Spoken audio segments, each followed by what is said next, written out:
This channel is supported by TrueFire. TrueFire is an online library of lessons from some of my favourite players. There's thousands of lessons on there. You can use the promo code JNC40 to get 40% off of any of their courses.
Sent a message, Lauren, if you're there, and it was kind of asking, so you might be aware that I do some videos for G66, who distribute fractal audio stuff, and basically he sent me a I guess, slightly concerned message, maybe, like, you're not going to ditch the Helix and stuff, are you, or the HX Stomp?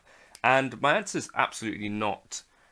However, I do think it's maybe the case that potentially the Line 6 Helix starts to look old, and maybe that's a question in some people's mind. You do see comments from people saying, you know, it's like 8 years old technology, and you see similar things about the Kemper, which is again even older. However, does it actually change much of anything at all? So in terms of things that I think there's been a trend in the modelling space that does kind of show the Helix looks or feels in some ways, I don't know, it's not old, dated, it just feels like it's slightly against where the trend seems to be going. First of all is size, right? So however you feel about some of the other modelers and stuff, I think one thing that I think a lot of people kind of think about the Quad Cortex and what they like about it is that you've basically got this thing that's about this size that you can take on stage, take in a gig bag, take on a plane very easily, but not feel like it's underpowered. So a Helix could do quite a lot of the stuff that a Quad Cortex could do in terms of running like a certain amount of amps, effects, and all that sort of stuff.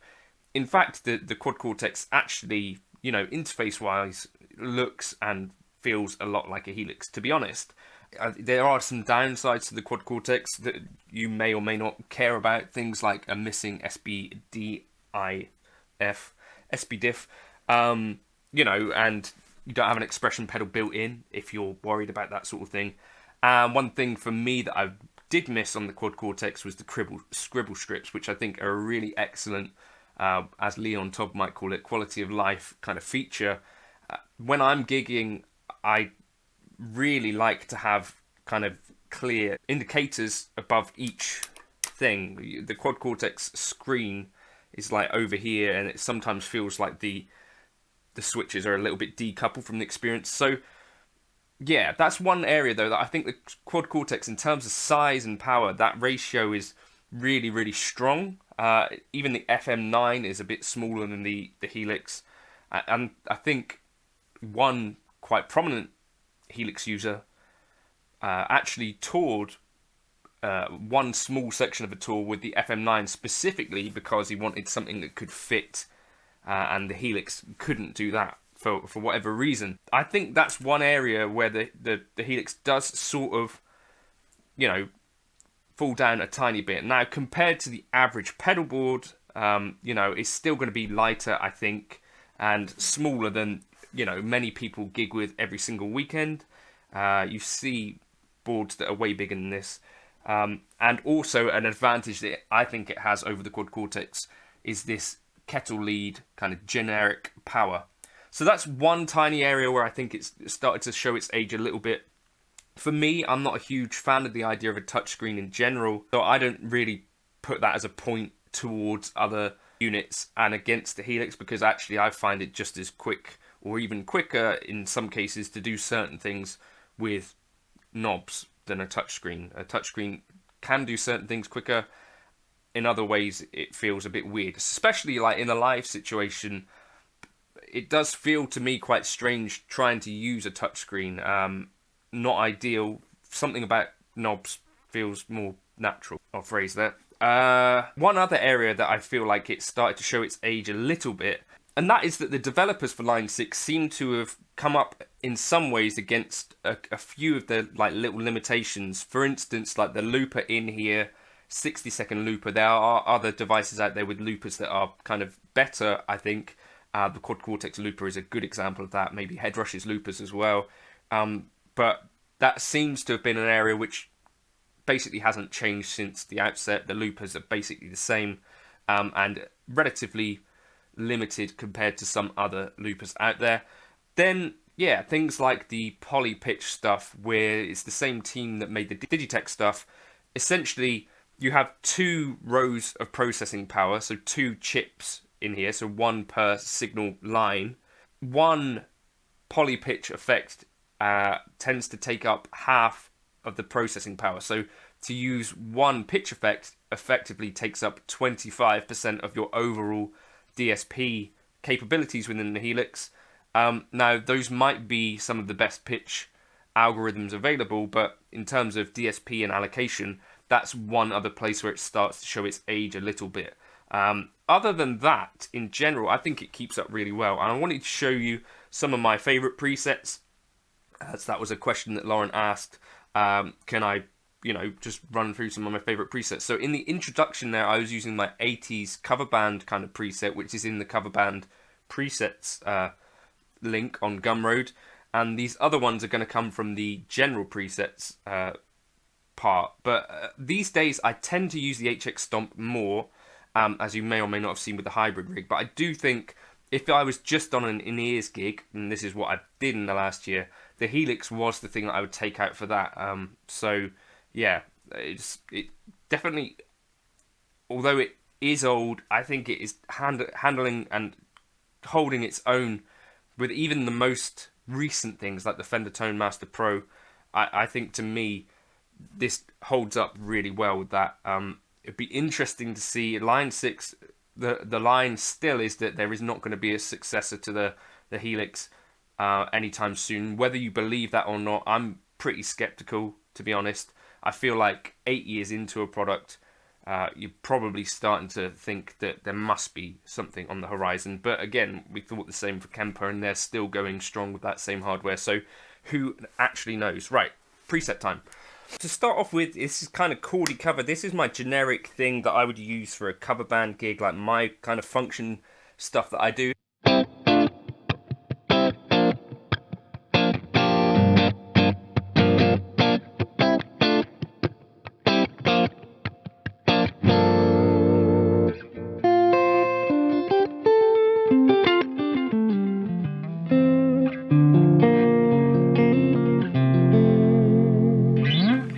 So we got kind of cleans, we got a dotted delay,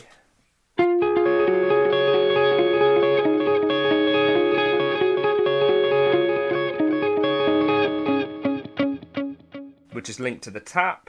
Then we got a rhythm.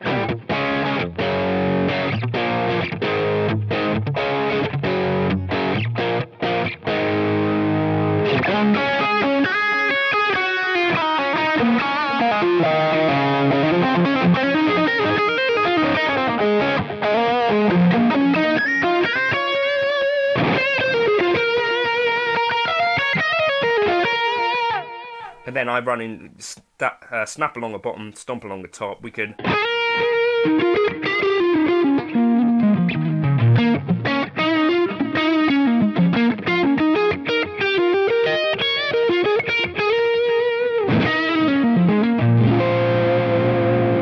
under here we've got some other bits and pieces. So for instance, if I was in clean, I could click over to 80.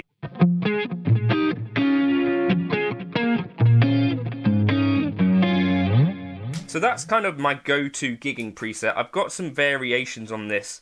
So 80s cover kind of goes a bit further down the road.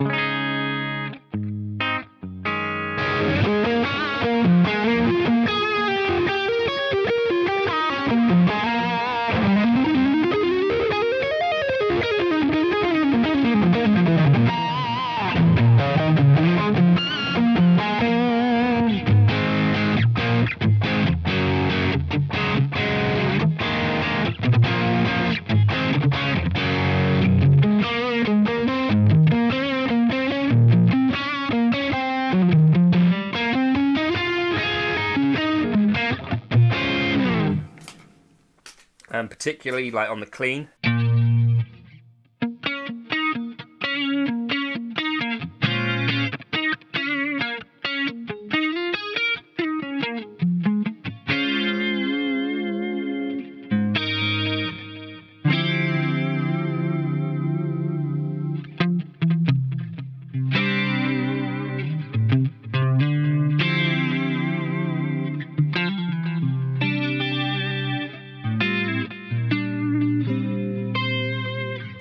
So if you were in like a 80s type cover band, that would work quite nicely, I think. And then I've got my kind of Cordy Blues Dad. This is the same sort of concept again, made for gigging.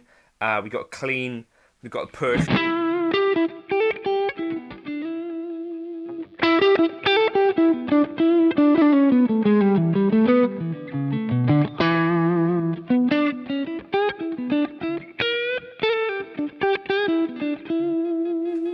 We can kick on an air apparent.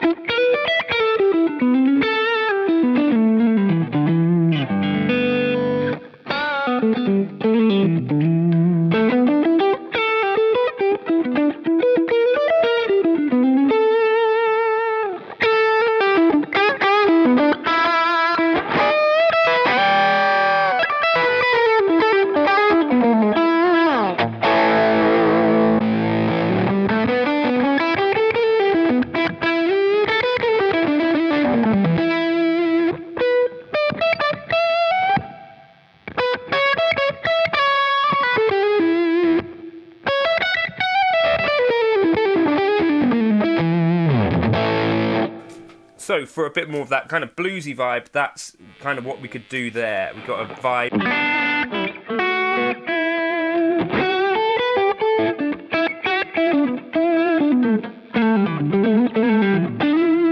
Kind of a dual amp preset at its core as well. So that's kind of my favourite live stuff that I've done, if you were looking for that.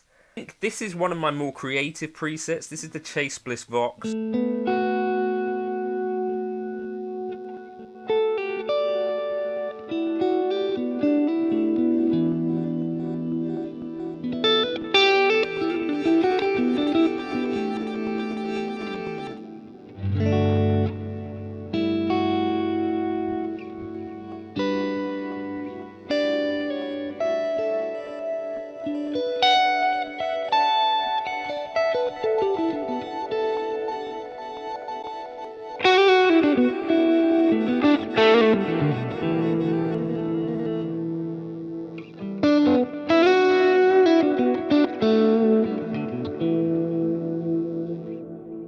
And the whole idea with that is that as you put in the expression pedal, you get these kind of octavey thingies that are happening. So we get, yeah, some kind of... With our heel down, it's just a normal kind of ambient.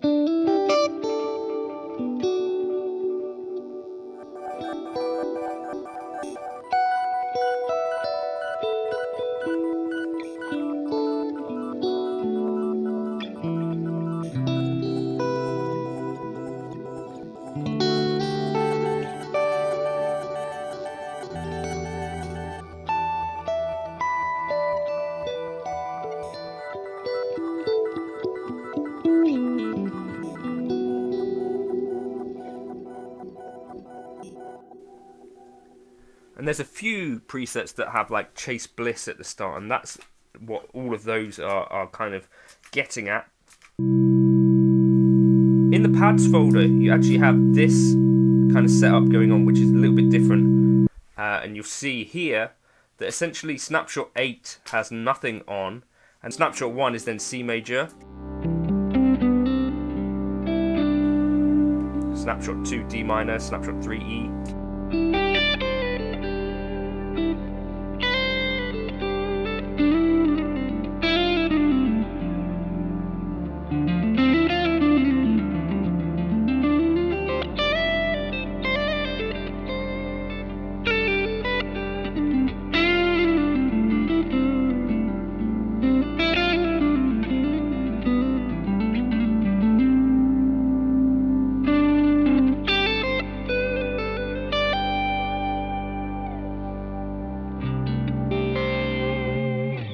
So that's really kind of one of the really cool things about the Helix, that's quite easy-ish to set up. You know, I managed to do it. For me, my kind of go-to stuff is around this Eric combined or Eric tidied. So this one is a preset that is based on my Eric Johnson kind of tones. So we got my clean.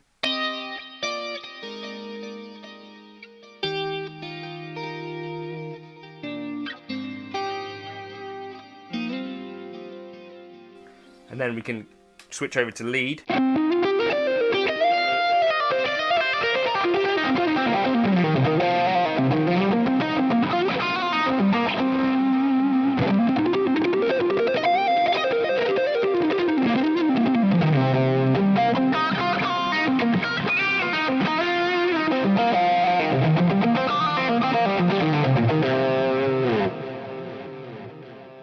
If you press more, you get less of that.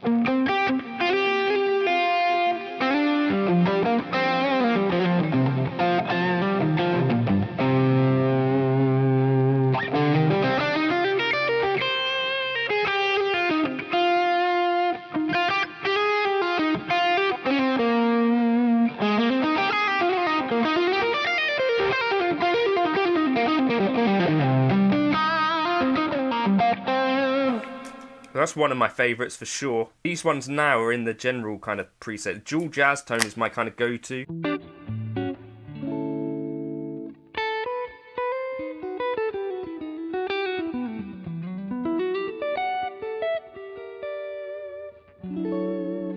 My go-to kind of jazz tones.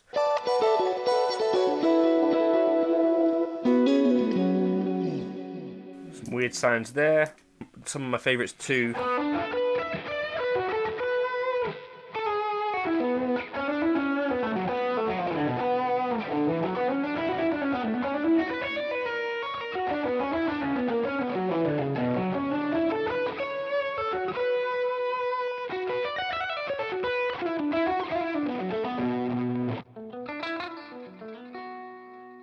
Just has a load of life to it, basically, because it's kind of two presets chucked on top of each other.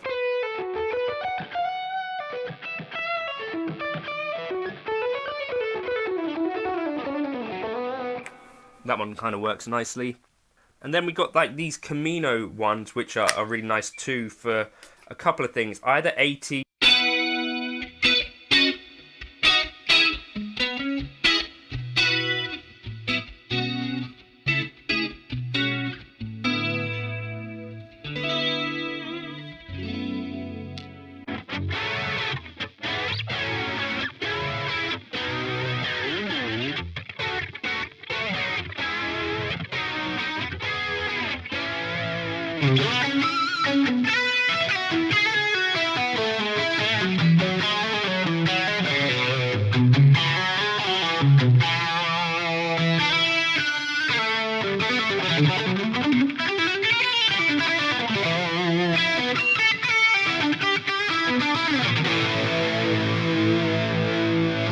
But that one could be worth a look as well. But yeah, those are some of my favourites. Camino Full Helix 3, there's few.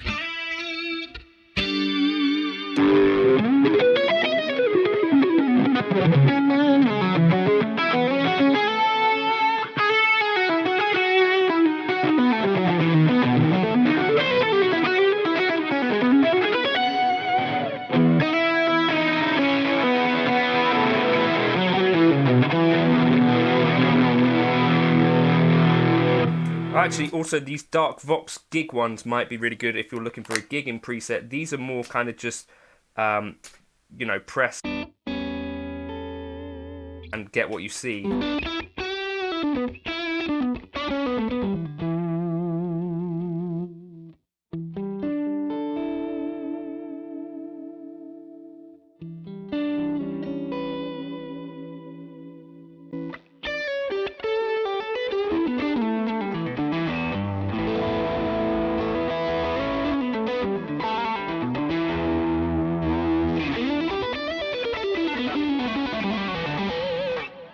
A little bit brighter, it's kind of voxy. Dark matchless gigs, this same sort of concept. Switch over to channel 2.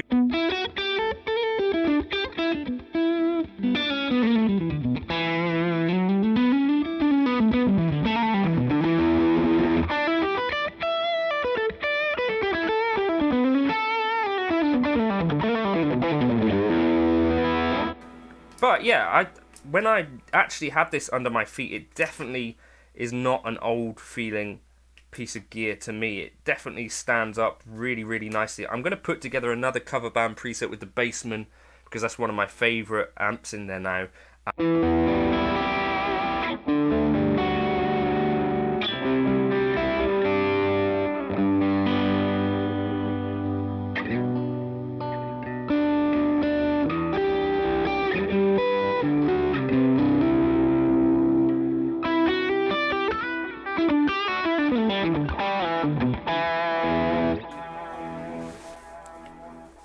Those are some of my favourite presets. So first of all, for the live stuff, you've got the cover band presets.